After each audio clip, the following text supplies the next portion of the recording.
आप देख रहे हैं अब तक न्यूज चैनल। सत्ता के आगे जब सवाल कमज़ोर पड़ने लग जाए तो सवाल उठाने पड़ते हैं, और अब तक न्यूज़ चैनल हमेशा से ही दबे कुचले गरीब मेहनतकश मजदूरों की आवाज़ उठाता रहता है। लेकिन अफसोस इस बात को है कि जहां पर मीडिया अपनी जिम्मेदारी अदा करती है, अपना काम अदा करता है, वहीं पर देश भर की पत्रकारिता, चाटुकारिता पत्रकारिता और बिकाऊ पत्रकारिता के चलते कई लोगों को न्याय नहीं मिलता है। ऐसी एक मिसाल मालेगांव शहर में भी देखने को मिल रही है कि राजकीय आंदोलन अगर हो जाए या राजकीय धरने प्रदर्शन हो जाए तो उसको हाईलाइट करने के लिए, उसको कवरेज देने के लिए शहर भर की मीडिया वहाँ वेटिंग में खड़ी रहती है कि हमें भी थोड़ा सा शूट करने का मौका मिल जाए। लेकिन जहाँ पर रोटी, कपड़ा और मकान ये बुनियादी ज़रूरतें हैं, ये हमारे देश की नहीं बल्कि हर एक इंसान की बुनियादी ज़रूरतें हैं। अगर यहाँ रोटी के लिए अगर कुछ लोग कई दिनों से हम अपना काम हम अपना अधिकार मांगते, नहीं किसी से भीख मांगते, ऐसे नारों के साथ अगर अपना काम मांग रहे हैं, रोटी मांग रहे हैं, रोज़ी मांग रहे हैं जिससे अपना परिवार चला सके, अपने बाल बच्चों को पाल सके, तो इसको कवरेज करने के लिए शहर का कोई भी मीडिया या कोई भी अखबार अपने अखबारों में से जगह नहीं दे सकता, और कोई भी यूट्यूब चैनल इसे अपने यूट्यूब में जगह नहीं दे रहा है। ये बड़ी निंदनीय बात है और बड़ी निषेध करने वाली बात है। मैं इस बात का निषेध भी करता हूं कि जो लोग इनके आंदोलन को नहीं दिखा रहे हैं उन्हें कहीं ना कहीं समझने की ज़रूरत है, सोचने की ज़रूरत है।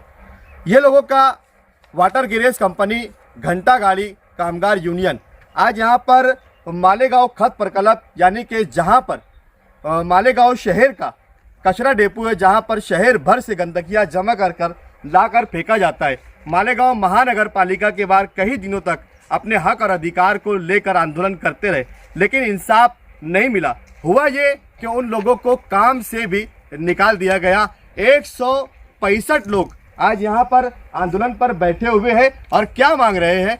काम मांग रहे हैं, रोजगार मांग रहे हैं, अपने बच्चों के लिए, अपने परिवार के लिए रोटी मांग रहे हैं। इन्हें काम से इसलिए निकाल दिया गया कि ये अपना हक मांग रहे थे, अधिकार मांग रहे थे, जो बाबा साहब के दिए हुए संविधान और कानून में लिखा हुआ है कि हर कामगार को उसका अधिकार मिलना चाहिए, मिनिमम वेज मिलना चाहिए, उसका पीएफ होना चाहिए, उसका ईएसआई होना चाहिए। ये अधिकार मांगने के चलते उन लोगों को उस काम से भी वंचित कर दिया गया है जिस काम से वो रोजी रोटी कर रहे थे। आप यहाँ देख सकते हैं कि महाराष्ट्र की शान, अभिमान, मान, सम्मान शिवाजी महाराज की यहाँ पर तस्वीर लगी हुई है।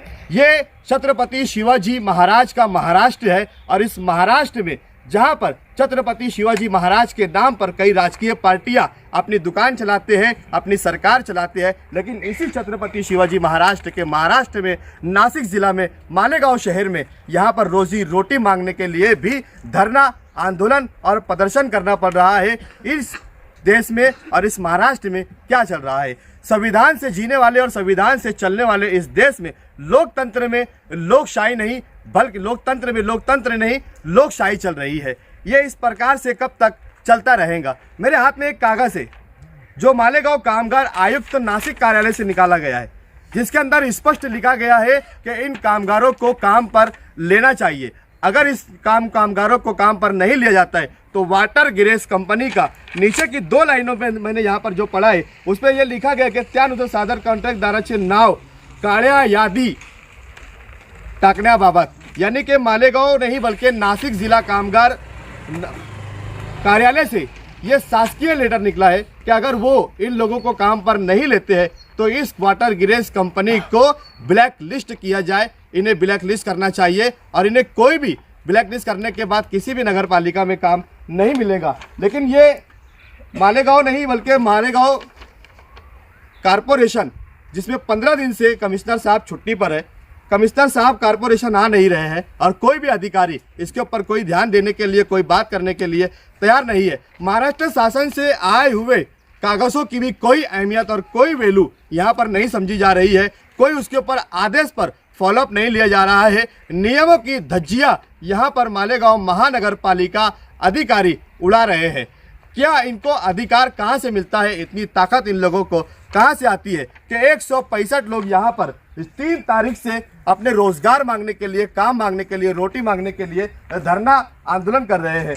अभी रमाबाई जयंती हम लोगों ने सादर किए, पूरे महाराष्ट्र नहीं बल्कि देश भर में रमाई जयंती मनाई गई, लेकिन इन लोगों ने रमाई जयंती भी इसी जगह पर सादर किए और यहीं पर बैठे हुए। आप देख सकते हैं ये जगह खड़े रहने के लायक नहीं है, लेकिन ये लोग यहाँ पर 8 दिनों से यही पका रहे हैं और यही खा रहे हैं। इनकी स्वास्थ्य को भी खतरा हो सकता है। मेरे पीछे आप देख रहे हैं कि डंपिंग ग्राउंड है और उस डंपिंग ग्राउंड में 100 फीट के कचरे के ढिगार लगे हुए हैं। पूरे शहर से जमा कर कचरा इसी डंपिंग ग्राउंड पर लाया जाता है। इस साइड में खत प्रकल्प है जहां पर खत बनाकर बेचा जाता है और ये खत यहीं पर तैयार होता है। इस खत के अंदर भी इतनी गंदगी होती है कि हम यहाँ पर सांस नहीं ले सकते हैं, लेकिन ये लोग यहीं पका रहे हैं, यहीं खा रहे हैं, यहीं रह रहे हैं। अब इनकी स्वास्थ्य की जिम्मेदारी किसकी हो जाती है? अगर इनको कुछ होता है तो इसकी जिम्मेदार क्या मालेगांव महानगर पालिका होंगी या वाटर गिरेज कंपनी के ठेकेदार होंगे? कौन होगा इसका जिम्मेदार? या इस शहर के पॉलिटिकल पार्टी लीडरान होंगे? क्योंकि अभी तक का इस धरने आंदोलन में किसी भी पॉलिटिकल पार्टी लीडर ने अपनी दखल अंदाजी नहीं की है, किसी भी लीडर ने इसके ऊपर कोई बयानबाजी नहीं दी है। लोकतंत्र के इस देश में अधिकार मांगने वालों का भी साथ कोई नहीं देता।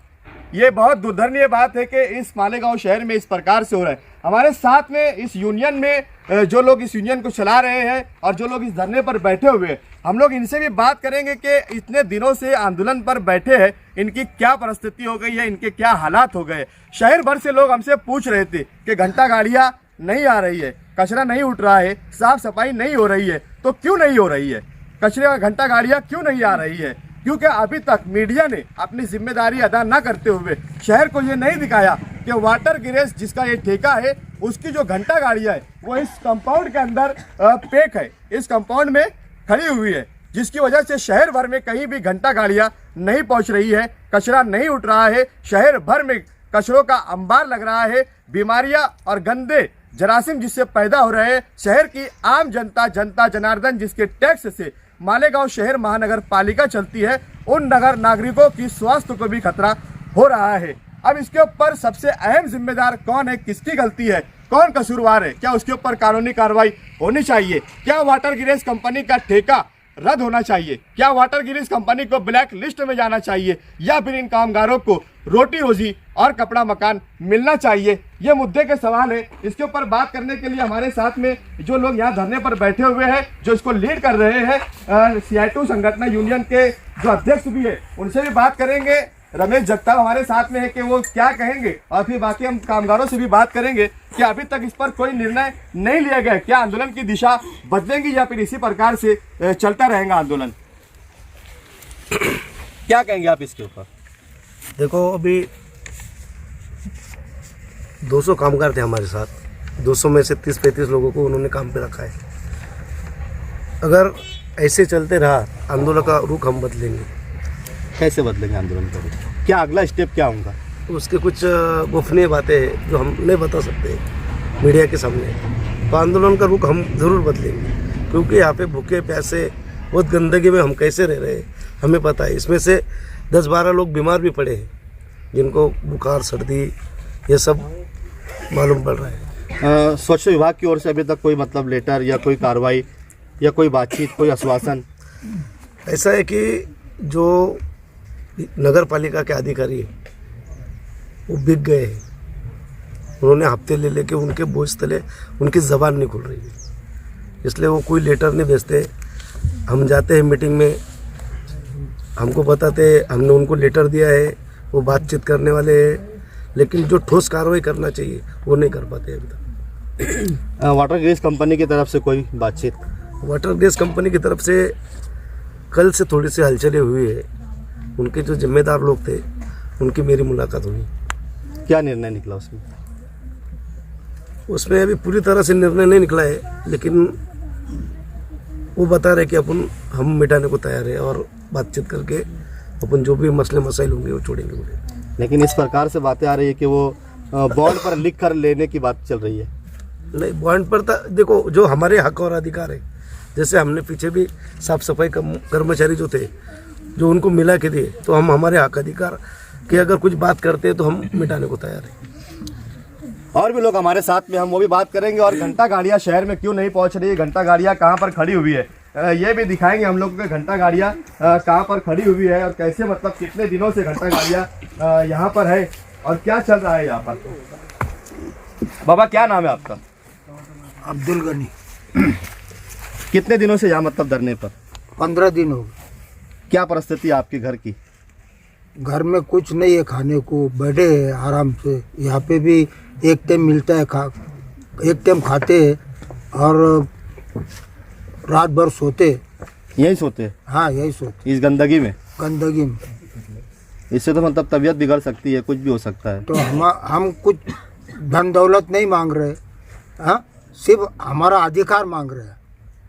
जैसा भाई हमारा पीएफ है और वो किमान वेतन है, हाँ, और भाई हमारे को काम पे ले लो, हम बस इतना ही कहना चाहते। और भी लोगों से बात करेंगे, आइए हम और भी लोगों से बात करते हैं।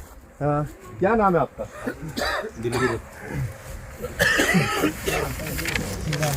क्या परिस्थिति मतलब इस जगह की, आप कितने दिनों से यहाँ बैठे हुए हैं, क्या हालात है? हम यहाँ पे 15 दिन से बैठ रहे हैं और इतनी गंदगी है, हमारी पूरी तबीयत खराब हो जाए। यानी हमको काम पे नहीं ले जा रहा, इस हिसाब से हमको अगला पर। आइए हम आपको दिखाते हैं कि वाटर गिरीज कंपनी की घंटा गाड़ियाँ जो शहर में नहीं पहुँच रही है वो किस जगह पर खड़ी हुई है, वो दिखाने की कोशिश करेंगे। जरा इसको खोलिए। ये वो कंपाउंड है जो वाटर गिरीज कंपनी की ओर से यहाँ पर वाटर गिरीज कंपनी की गाड़ियाँ इस जगह पर अंदर पार्क होती है, यहीं से निकलती है और यहीं पर आती है। वो जगह हम आपको दिखाएंगे कि वाटर गिरीज कंपनी की गाड़ियाँ यहाँ पर अंदर लगी हुई है।